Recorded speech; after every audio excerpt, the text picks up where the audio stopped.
Il y a eu plusieurs centres médico-sociaux. Je pense que le premier, Montin, a été créé au milieu des années 50 à peu près. Les autres un peu plus tard. Il y a eu Laqueux-les-Yvelines, près de Paris, Saint-Alban-l'Est, près de Chambéry, et beaucoup plus tard au Céja, à côté de Font-Romeu. La plupart de ces centres étaient gérés par la Croix-Rouge et étaient des centres médicalisés, c'est-à-dire qu'ils recevaient d'ailleurs uniquement des enfants hémophiles.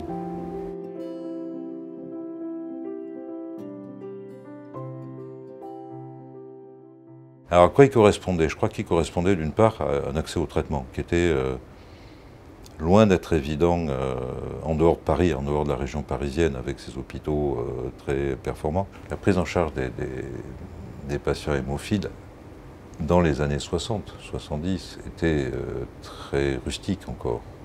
Il y avait très peu de médicaments et donc les périodes d'absence, d'arrêt étaient très longues. Et donc les internats permettaient de poursuivre une scolarité pratiquement normale tout en ayant des problèmes de santé puisqu'on pouvait y aller aussi bien en fauteuil roulant et passer sa journée en classe. Je suis allé dans un centre médico-social à 12 ans. La raison était que mes parents déménageaient, passaient d'une petite ville à une grande.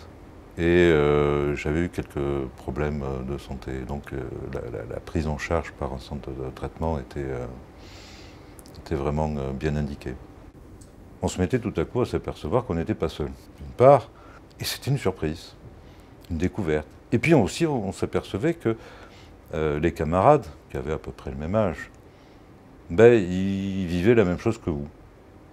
Mais que d'une certaine manière, on n'avait pas besoin trop de se parler. Tout le monde savait ce qu'était, par exemple, une hémarthrose, ce que c'était de souffrir, ce que c'était que d'avoir une transfusion.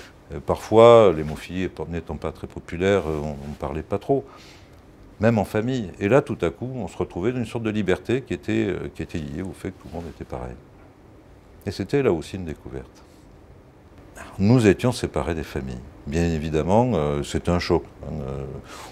L'enfant hémophile, la plupart du temps, est un peu couvé. Et là, il se retrouvait dans un espace ouvert, avec des copains, puis des amitiés, des inimitiés aussi, qui étaient parfois un peu rudes. C'était un changement, et puis c'était un éloignement. Mais ça, je crois qu'on s'y fait très vite. En définitive, l'éloignement des parents était parfois un soulagement. Je le dis de temps en temps, pas trop fort, que parfois pour un enfant hémophile, il est plus facile de vivre sa maladie que de vivre ses parents vivre sa maladie.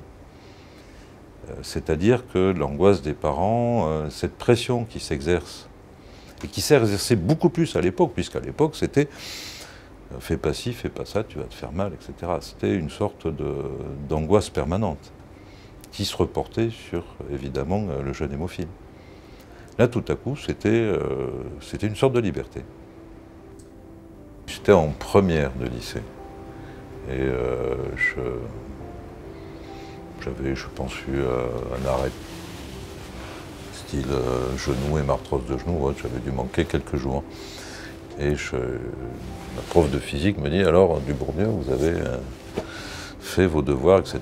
Bon, un peu de flemmardise. Hein, il y avait, oui, mais j'ai pas pu parce que j'avais une hémarthrose de genou. Elle me dit devant tout le monde, écoutez, c'est bien simple. Quand vous travaillerez, on ne vous demandera jamais si vous avez été malade, si vous avez ceci ou cela. Donc maintenant, à partir de maintenant, j'attends à ce que vous débrouillez pour avoir les cours et tout. Et c'est vrai, moi ça m'a servi beaucoup. On ne me demande pas maintenant si j'ai, ou on m'a jamais demandé, si j'avais un quelconque souci de santé. On s'attendait à ce que je produise mon travail en temps et en heure. Et donc je pense que là, ça a été, devant toute une classe, ça faisait un peu dur, mais ça a été salutaire. Je n'ai jamais pris de retard, j'ai jamais vécu comme quelqu'un de malade. J'ai vécu comme quelqu'un qui avait quelques petits soucis de santé de temps en temps.